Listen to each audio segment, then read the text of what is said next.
It has been said here and I want to repeat it, that I initiated the amendment to the Fisheries Act so that the Coast Guard could actually come to Lake Victoria.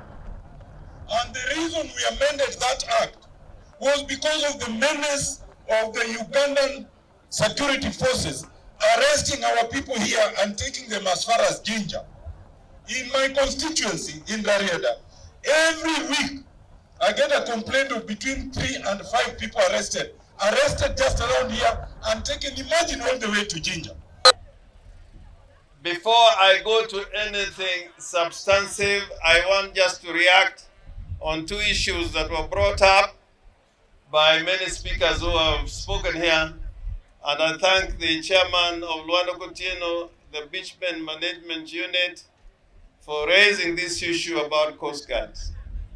Everywhere within the county, wherever I've gone, in all the beaches, right from Musenge, Wichloom, to here in Luanda Kotieno, up to Asembo, the main complaint, leave alone even the complaint about the Ugandans who come across to our waters and arrest people and take them to Uganda, has been about the Coast Guard.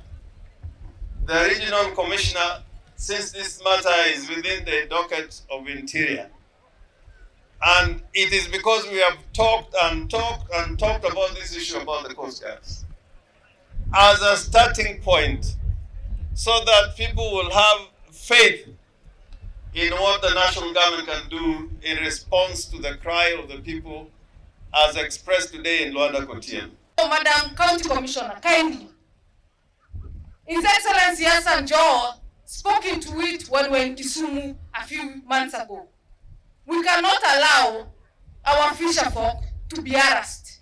Coast Guard are supposed to guard the lives of our fisherfolk. So, the regional coordinator wa Coast Guard, Mr. Ben, our teams on the ground, all the national agencies, led by the Regional County Commissioner, Madam Flora, kindly, this is not something to be discussing and fighting over all the time. We need to ensure our fisherfolk are protected, they are offered the necessary security, and they should not be harassed. Otherwise, I don't think even the governor or the minister will continue begging for services to our fisherfolk. This is something that must be done, and it has to be done now. It's not about tomorrow, it has to be done now. Na nimesikiza yale yote ambayo yameongewa hapa na BMUs, sana sana yale ambayo yanahusiana na Coast Guard, na ningependa kuhakikishia wale fishermen and fisherfolk yote ambao mko hapa kwamba nimewasikiza na tutaenda kuyatatua yale matatizo ambayo yanawasumbua hapa, hasa kuhusiana na Kenya Coast Guard. The other issues which have been raised here.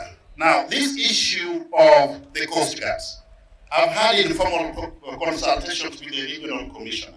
As we look for a long-lasting solution, for a start, we have agreed with her that next week she is going to convene a multi-sectoral stakeholders forum under her leadership so that these issues can be discussed and an amicable solution found. And if no solution can be found at that level, we are going to escalate that to the national level and we will intervene to ensure that we get a lasting solution.